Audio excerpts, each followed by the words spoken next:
In Sweden, 1897, a passenger steamship named Prins Carl was put into service in Lake Mälaren, taking route from Arboga, a smaller urban area, to Sweden's capital, Stockholm. Despite there being many similar steamships used by the people of Arboga and Stockholm, Prins Carl stands out immensely from the others. Not appearance-wise, the colors were not out of the ordinary, and size-wise, it was considered relatively small. Going at 6 meters wide and 31 meters long, Prins Carl was not too much of an impressive sight. However, what made it stand out from all of the others was what happened on Prins Carl in the late spring of the year 1900. On the still night of May the 17th, 1900, while Prins Carl was again on its usual route from Arboga to Stockholm, the water splashing and making way for the steamship, passengers were getting ready to call it a night for the long journey, a journey that seemingly was meant to be like any other. However, something was different. Someone was different. Among the passengers, there was one who had no intention of seeing the ship reach its destination. This someone was a man. He stayed, undetected, his large raincoat held close and firmly. Under it, he had only brought the essentials, though not for a journey, but for a long and evil premeditated plan. This man was 25-year-old Johan Filip Nordlund, and he would go on to commit a crime so heinous and brutal that to this day it is considered one of the worst crimes in Swedish history. This is the case of the mass murder on Prins Carl.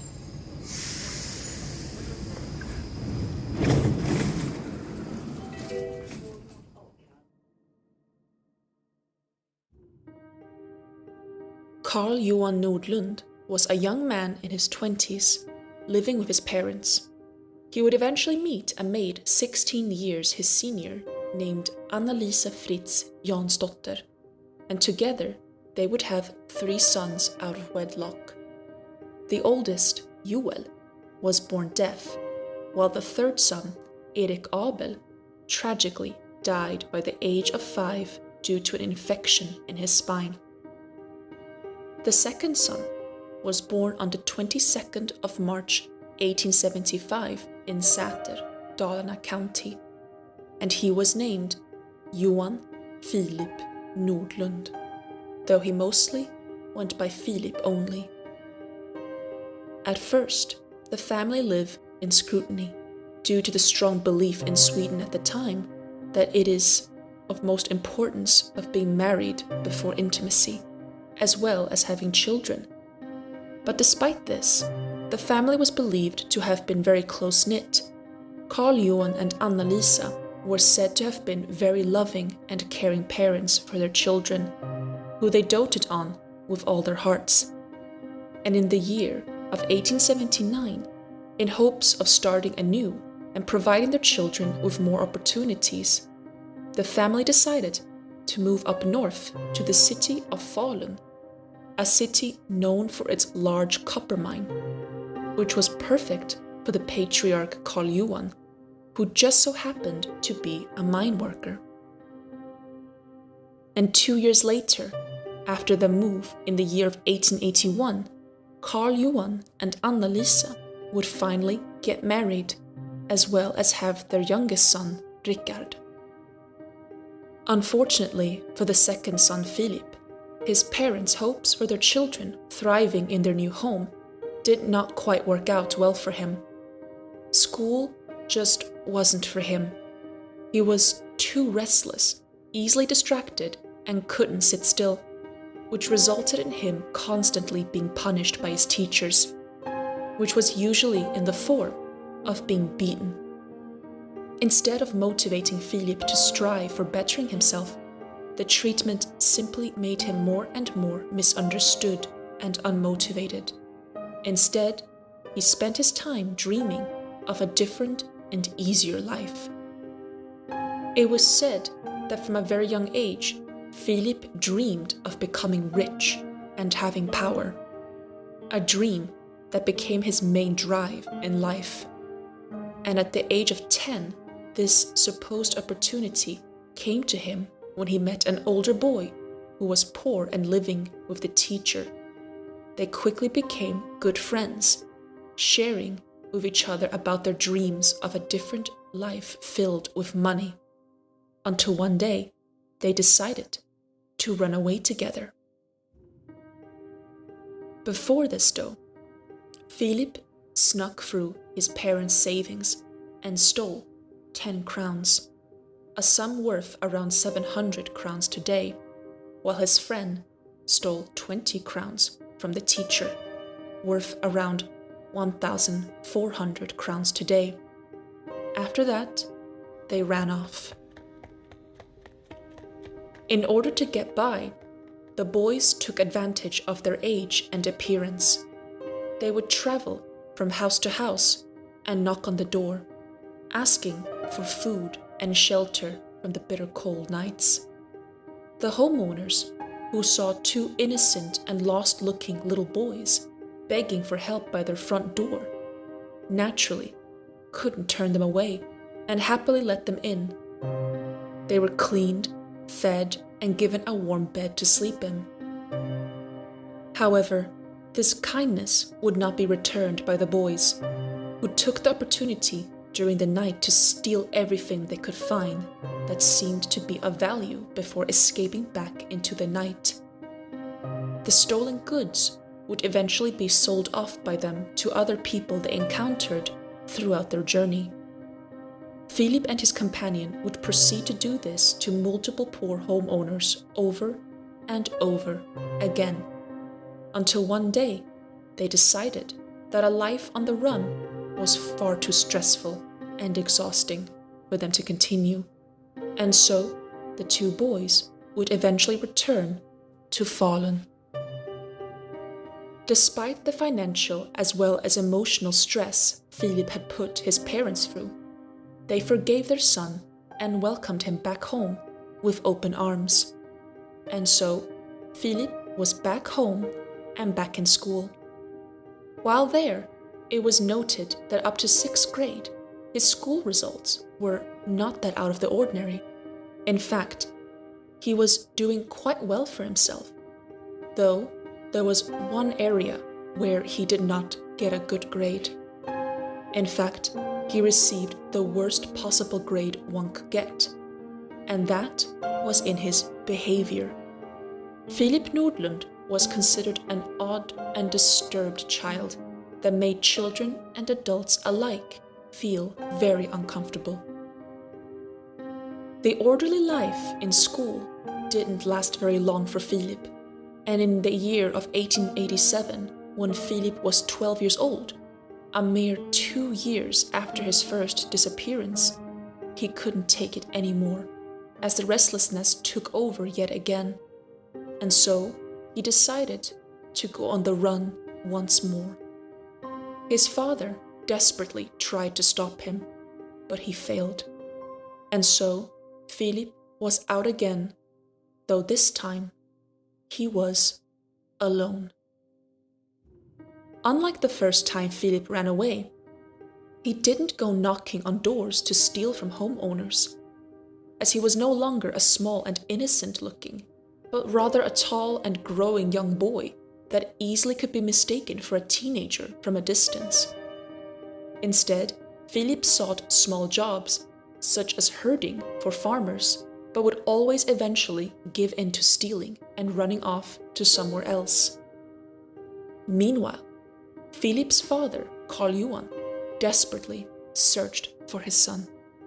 He was so determined that he eventually did catch up with him. He pleaded with Filip to stop his bad ways of tricking and stealing from people, and instead take a respectable job that had good pay. While hesitant at first, Filip would eventually agree and take a job as a sawmill worker in a smaller town known as Korsnäs, organized by his persistent but well-meaning father. While there, Filip would live and work for a whole 1.5 years without a single crime committed. It is said that this was the only time in Filip's life where he lived sin-free. That is, until he eventually gave in to his impulsive needs for fast money yet again, and did so by forging a bill. He was quickly caught though, which resulted in him immediately getting fired and kicked out of the sawmill worker's home. Filip was yet again out and about and alone. He walked during the nights and slept during the days, traveling through the counties Dalarna and Västmanland. As a 15-year-old young man who stood over 180 centimeters tall, Filip could no longer be regarded as a child, and thus had to come up with a different strategy to trick people into trusting him. He did this by pretending to be deaf. And if you remember, Filip's older brother Joel was deaf, and thus growing up alongside him most likely made Filip well aware of exactly how to mimic his brother's behavior as a deaf person. This resulted in a nearly perfect act which easily fooled lots and lots of people. While this went on, Filip's family moved to the coastal city known as Gävle, while his father, Carl Johan, traveled to America for work for 2 years. This most likely inspired Filip to apply for work on the water, as in working on ships. He did this by enrolling himself into Gävle's sailor house. But just like his life in school, only a year later, he ran away, seeking the exciting and impulsive life of fast money-making yet again. Though this time, he would make a big mistake. Instead of stealing a smaller valuable and money like he always had done, Filip decided to steal a horse. And while trying to sell it, he unknowingly came across a person who recognized the large animal. Suspicious of how Filip had gotten his hands on the horse, the person reported the supposed theft to the sheriff.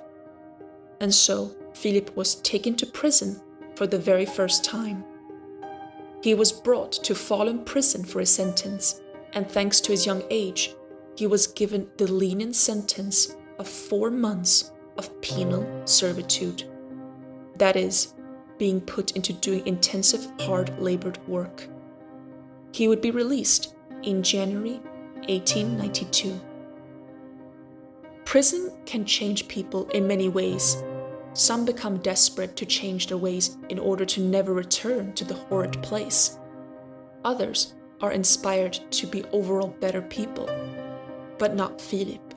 He himself would confess later that prison did not only not convince him of changing his ways, but it in fact made him more and more angry and rebellious, determined to simply not get caught. Once a free man again, Filip would continue to deceive and steal from people, though he took odd jobs here and there to fool people into getting a good image of him, all the while committing crime behind their backs. He traveled south and lived this lifestyle through many parts of Sweden, such as Uppsala, Stockholm, Norrköping, Linköping, and eventually Gothenburg.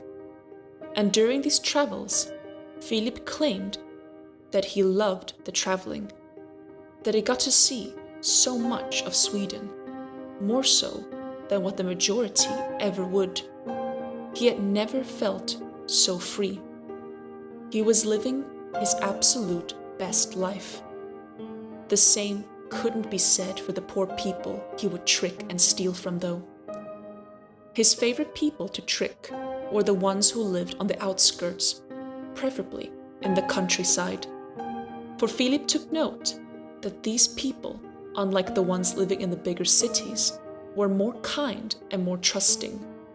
Most likely, Filip continued to pretend to be deaf and sought sympathy, to which he would repay the kindness, like he did as a child, by stealing their valuables and leaving their homes in shambles. During his travels, Filip would manage to steal a drunk immigrant's wallet that was filled with money, as well as a sailing boat. Though during this time, Filip realized that if he continued this way, he would eventually get caught by the police. So, he changed the direction of his travels towards east instead, starting by traveling to the coastal area of Simrishamn and then inland towards Kristianstad. Just when you thought that Filip couldn't be any more cruel through his ways of making money, leaving countless people behind, feeling devastated over their stolen items in order to feed his selfish vagabond lifestyle, Filip did eventually, and unfortunately, come up with a new idea. He got the new idea when he was in Kristianstad while looking out in the fields at the horses. It was then he realized that he could in fact make money from selling the horses' hair from their manes and tails. And so, when nobody was looking, he would climb over the fence and approach the poor animals with a knife. Before cutting off their hair, he would try and cut as close to the skin as possible in order to get as much as he could. This resulted in lots of painful cuts and removed skin from the poor horses, who were left bleeding profusely behind. Filip couldn't care less about the animals' well-being though, as he earned quite a decent amount of money from them. Though when the poor injured animals were eventually discovered, the word about a wicked man traveling and committing various heinous crimes was spread. With the words spreading fast, it was not long before the police were hot on Filip's heels. He was talked about in the newspapers, though as an unknown male perpetrator who needed to be caught at all costs. Surprisingly, instead of feeling stressed and anxious over the fact that the likelihood of Filip getting caught had now become so high, seeing descriptions of him and his crimes in the newspaper filled Filip with pride. Somehow, it made him feel famous, like a celebrity. Filip would travel during the nights and sleep during the days under the trees, knowing full well that he could be caught any day. And that would finally happen on the 18th of October, 1892. 17-year-old Filip Nordlund was once again taken into custody, though this time in Västervik, a place known for its lovely archipelago, but he wouldn't be able to explore any of those islands. In Västervik prison, he was charged for his many crimes. Filip himself admitted to the majority of it, confessing that he was the one who had been traveling around and committing crime in various cities and towns. With so many crimes committed, such as theft, burglary, and even injuring animals, many of the people in Sweden wanted him far away from them and behind bars for a long time. However, once again, Filip's young age was his saving grace, as he was not yet 18 and therefore could not be charged as an adult, and so he was given the lenient sentence of 3 years of penal servitude. Because the crimes committed were so spread out in various cities and provinces, Filip was transferred to another city prison, not once, not twice, but 6 times, Malmö prison being the final stop where he lived out the rest and majority of his sentence. While incarcerated, Filip had been said to be well behaved, never causing drama, and just doing what he was told. Despite this, the prison guards all agreed that it appeared to be nothing but an act. It seemed just so ingenuine, routine-like even. It was like Filip walked around with a mask, underneath where he hid his still remaining hunger for fast money, feeling no remorse whatsoever. And thus, the guards all agreed that there was no hope for the young man once released. A 20-year-old Filip Nordlund was eventually released back in Malmö in August 1895. From there, he traveled up north, back to Gävle, where his family still lived. Impressively, despite all of the crimes that they knew he had committed and been sentenced for, he was still their son, and so they let him back in with them, believing that there was still hope for him to have a better life and that was more respectful. Filip began writing letters to one of the prison guards from Malmö prison, with whom he supposedly had gained trust. In his letters, he wrote about how much happier he was. I personally believe that Filip did this in order to give the authorities a more positive view of him and let their guard down. Like the predictions of the prison guards, a few months later, Filip was soon once again on the run, continuing his vagabond lifestyle, all the while stealing along the way, even breaking into a barn in order to steal a horse for faster transportation. His name was soon once again in the papers. Filip would eventually be unable to escape the authorities and was caught yet again in November 1895. This time, he was sent to Långholmen prison in Stockholm, where he was sentenced to 5 years penal servitude for theft. There, he was instructed to do supposedly absolutely useless, hard-labored work that angered Filip to no end. He really hated his time in Långholmen, so much so that for the first time during his various sentences, he began to really think through his life. It is believed that it was there in Långholmen where he went from thinking of theft only to murder. He came up with two paths. Either he truly changed his life for the better when he was released, or he would commit his biggest crime yet in a situation where he could steal enough money to be on the run for years. The question, though, was which one? On the 20th of April, 1900, Filip Nordlund was released. His youngest brother, Rickard, who lived and worked in Stockholm, stood waiting for him outside the prison. He welcomed his older brother upon arrival and accompanied him all the way back to their parents, who, once again, despite everything, welcomed their son Filip back with open arms.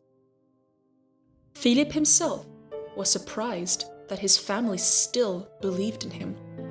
After everything he had put them through, the shame, the stress, the financial struggles, and more, they still let him in their home. And it was most likely this that motivated him to go with his first option and stay good for a more respectful life.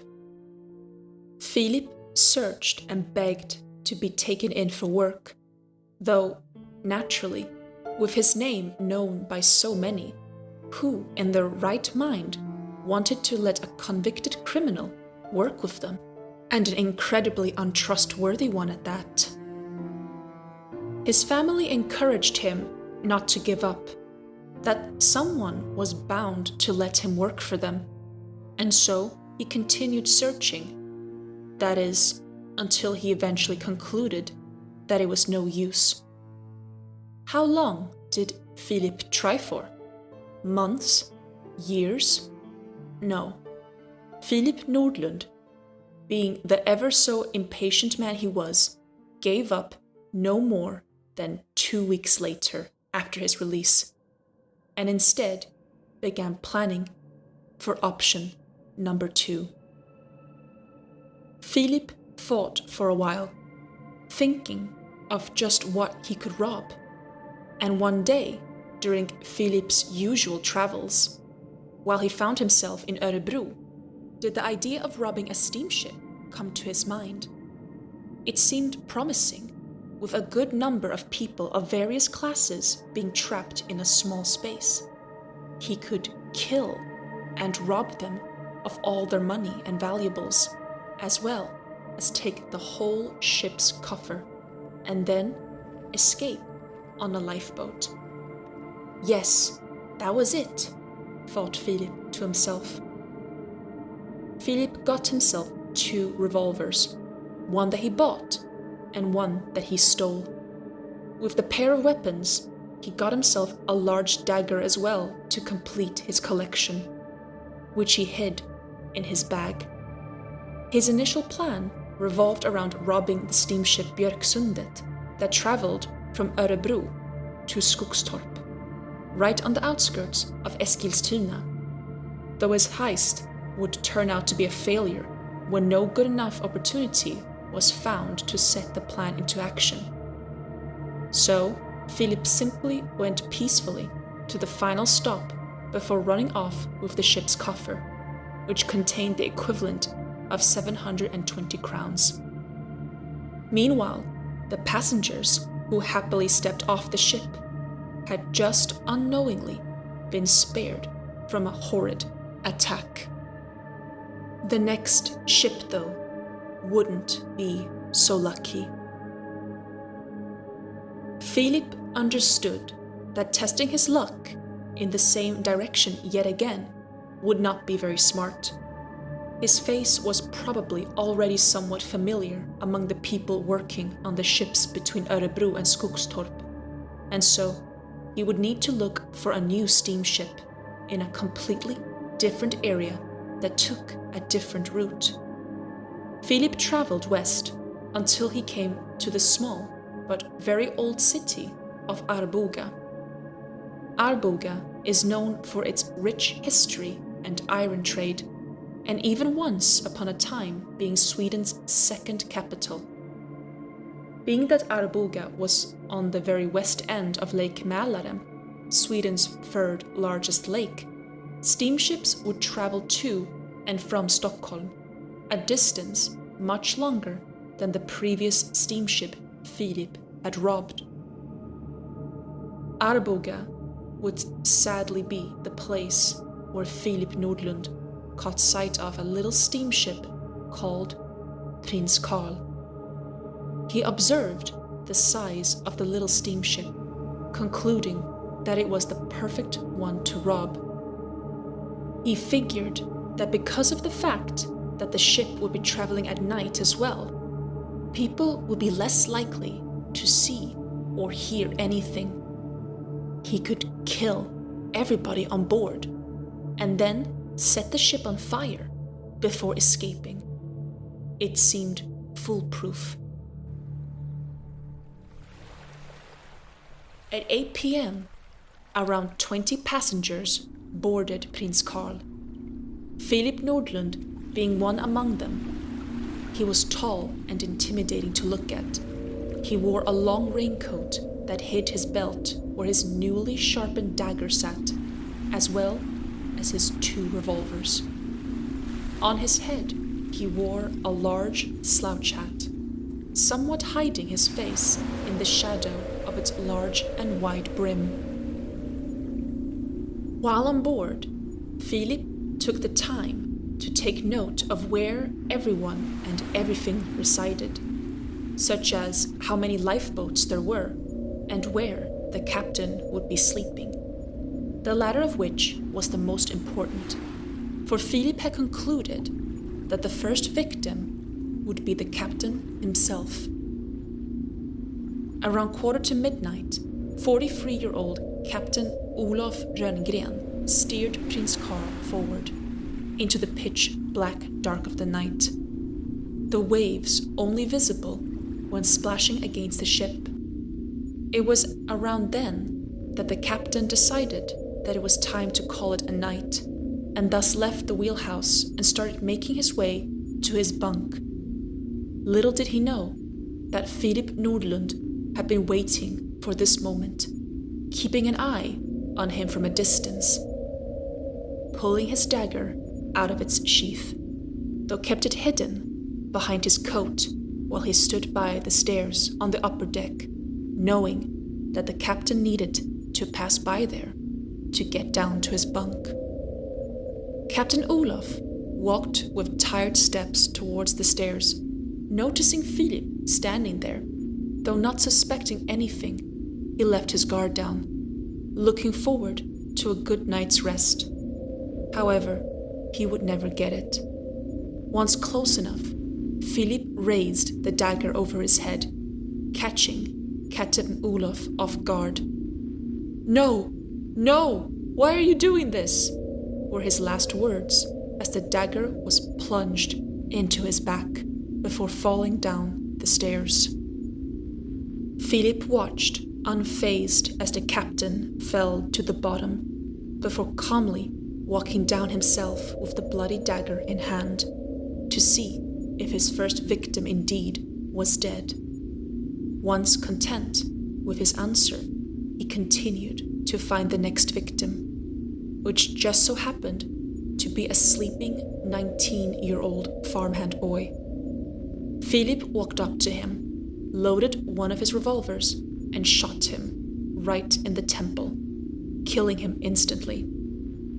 Unlike the silent dagger, the gunshot echoed throughout the night, awakening the sleeping passengers, screaming and asking what had happened. Not knowing who the culprit was, a young mother and her 2 teenage sons, the youngest being 13 years old, became the next victims.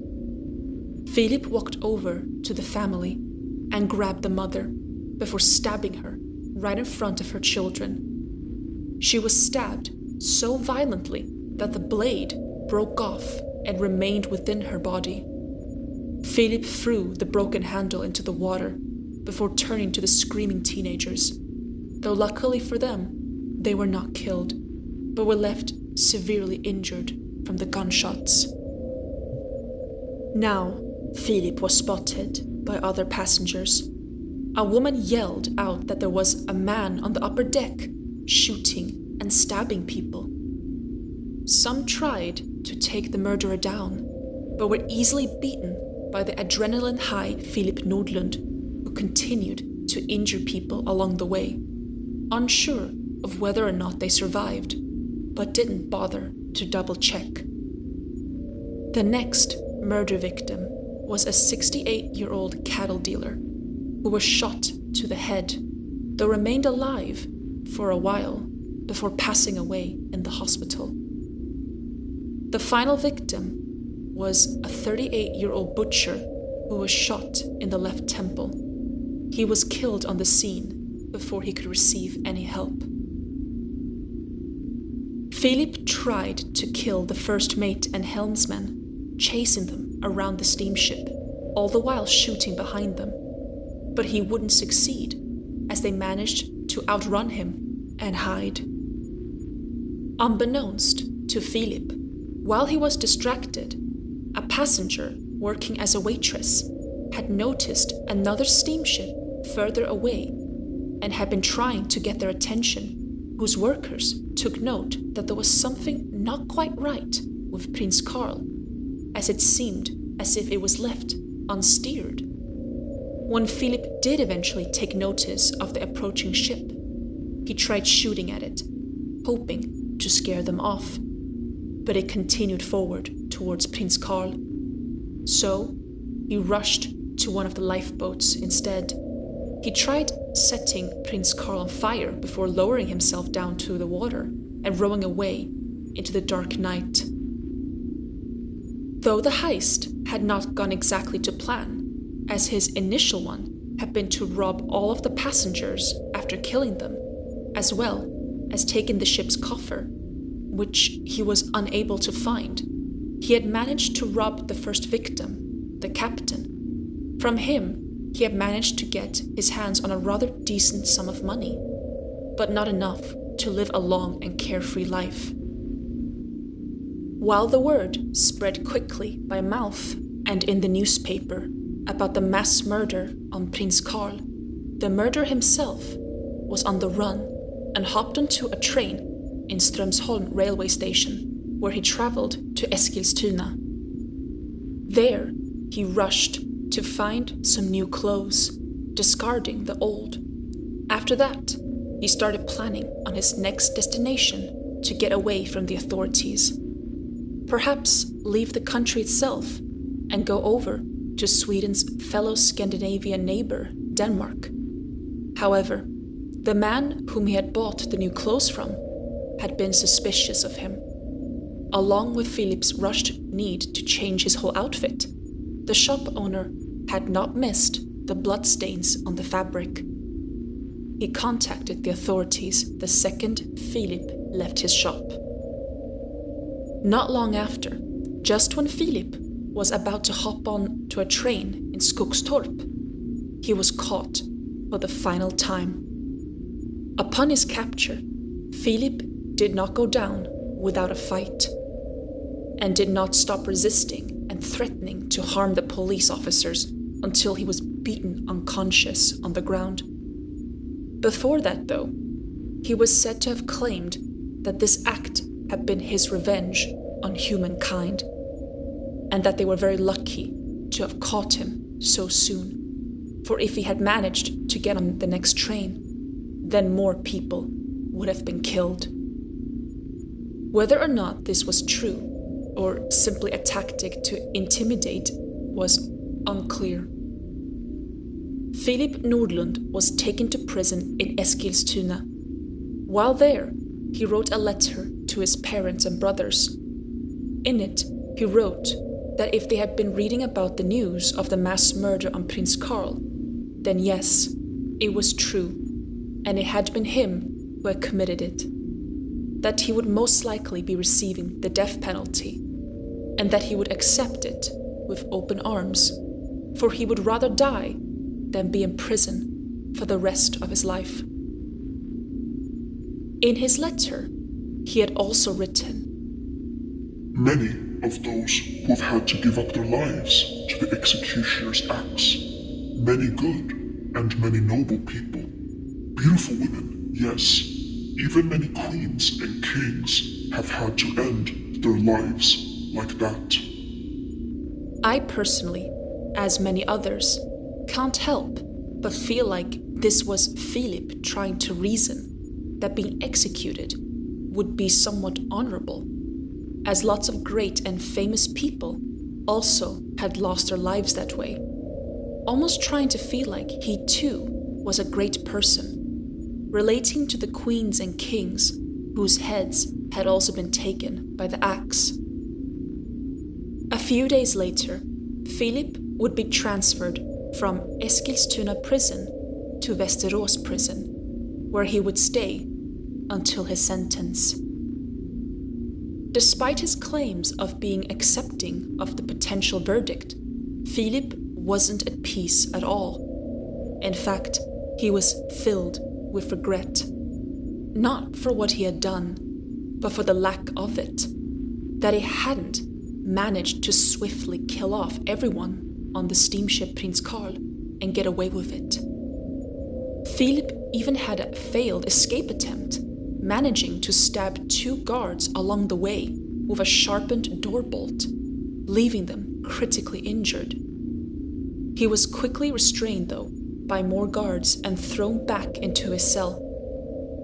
This was quickly added to his sentence as 2 more murder attempts.